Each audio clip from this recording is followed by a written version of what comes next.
कि हर पल कलियां सी खिलती थी।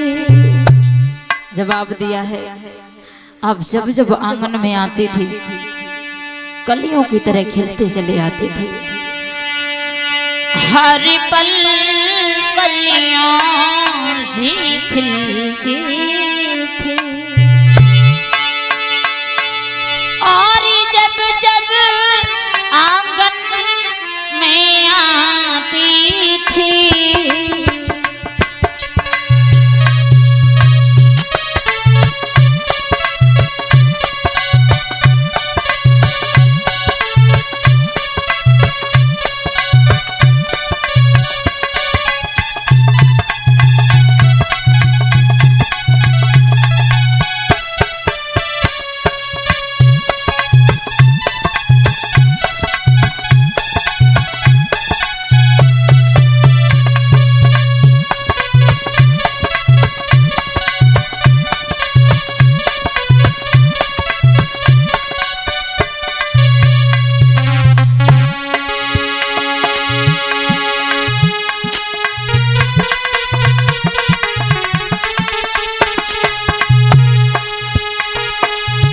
जवाब दिया है,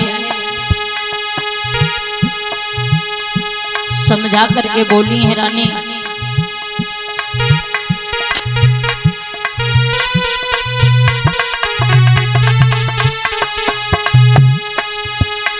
हर पल कलियों से खिलते थे जब जब आंगन में आती थी।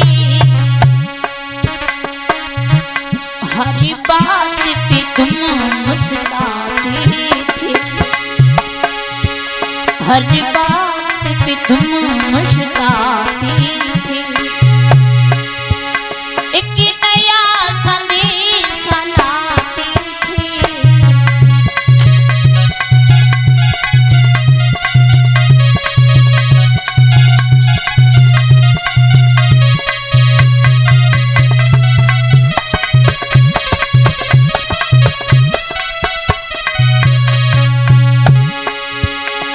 और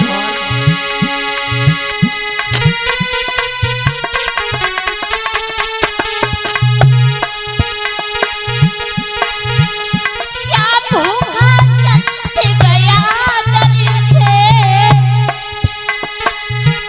या तुम से कोई संगी न हुआ। बोलो बोलो कुछ तो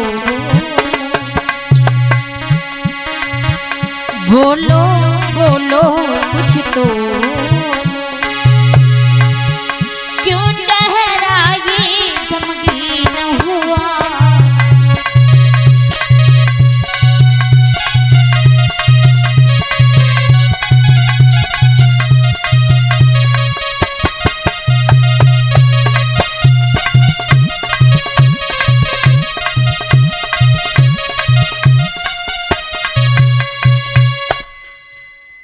आज भक्तों, रानी तारा अपने पति से जब वह बात पूछने लगी तो हरिश्चंद्र अपनी पत्नी तारा से समझा करके बोली है, रानी हम जानते हैं पत्नी का ये हक बनता है कि वो अपने पति की आधे दुख को बांट सकती है। हर स्त्री का हक ये बनता है अगर पति पर कोई दुख हो तो वह स्त्री अपने पति के दुख को बांट सकती है। हरिश्चंद्र अपनी पत्नी तारा को समझा करके बोले, हे रानी तारा, आज एक ब्राह्मण ने हमारा सब कुछ हमसे ले लिया, एक पल में हमारा सब कुछ छीन लिया। रानी, हमें राज्य जाने का दुख नहीं है, दुख हमें सिर्फ एक बात का है। बोली, दुख हमें ये है कि सब कुछ चला जाने के बाद अभी हम कर्जेदार हैं रानी, और ब्राह्मण का कर्जा चुकाने के लिए रानी क्या तुम हमारे साथ बिक सकती हो? जब इतनी बात रानी तारा ने सुनी तो जवाब दिया, महाराज आप तो हमें इस तरह से पूछ रहे हैं जैसे आपका हम पर कोई अधिकार नहीं है। सुनो,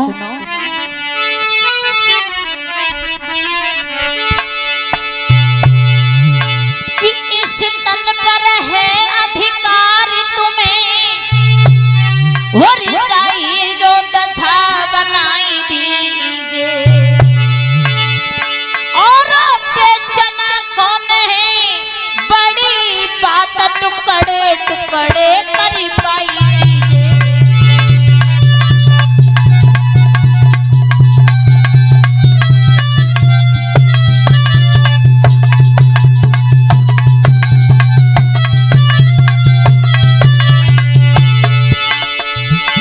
जवाब दिया है, महाराज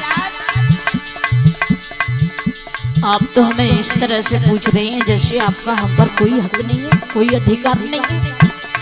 इस तन की तुम टुकड़ी टुकड़ी करवा सकती हो।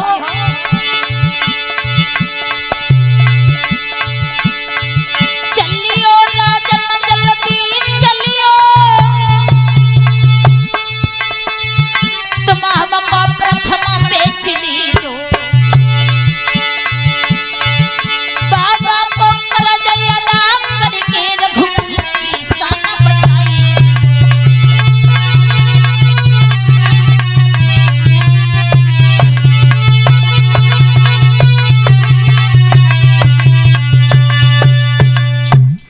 जवाब दिया है, हमारी स्कूल की लाज को बचाओ, बेच दो हमें, क्योंकि आपका अधिकार है हम पर।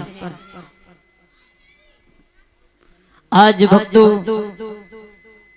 हरिश्चंद्र अपनी पत्नी तारा की बात को सुन करके बहुत प्रसन्न हो जाते हैं। तभी तो स्त्री को कहते हैं कि अर्धांगिनी, क्योंकि उस स्त्री का अपने पति के तन पर उस स्त्री का हक होता है।